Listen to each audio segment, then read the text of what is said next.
প্রশ্ন হলো তাসনিম রেজা রিয়াজ, আপনি জানতে চেয়েছেন এখন বর্ষাকাল খালে বিলে প্রচুর মাছ পাওয়া যায়, কোঁচ টেটা বল্লম জাতীয় অস্ত্র দিয়ে মাছ শিকার করা হচ্ছে। আমার জিজ্ঞাসা হলো এভাবে মাছ শিকার করা এবং সেই মাছ খাওয়া হালাল হবে কি না।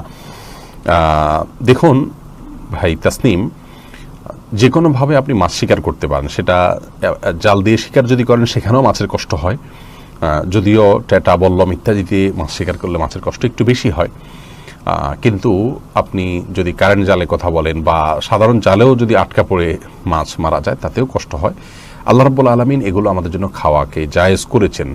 যদি নর্মাল কোনো পদ্ধতিতে, সহজ কোনো পদ্ধতিতে সেগুলোকে শিকার করা যায়, তাহলে ইচ্ছাকৃতভাবে সেগুলোকে কষ্টদায়ক কোনো পন্থা অবলম্বন করে শিকার করা উচিত হবে না।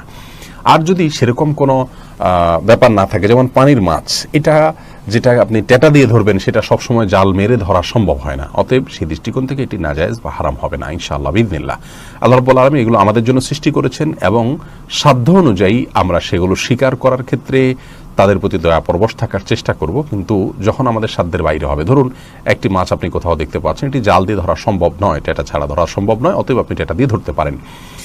বিভিন্ন বন্য প্রাণী, যেমন যে সমস্ত প্রাণীগুলো খাওয়া আমাদের জন্য জায়েজ রেখেছে ইসলামী শরীয়ত, সেগুলো আমরা যখন ধরতে যাব সেগুলো শিকারের জন্য তীর মারা ইসলামী শরীয়ত জায়েজ রেখেছে। তো তীর মারার সাথে বল্লম এবং টেটা ইত্যাদি সাদৃশ্য পাওয়া যায় বিধায় এভাবে মাছ শিকার করলে সেটি হারাম হবে না।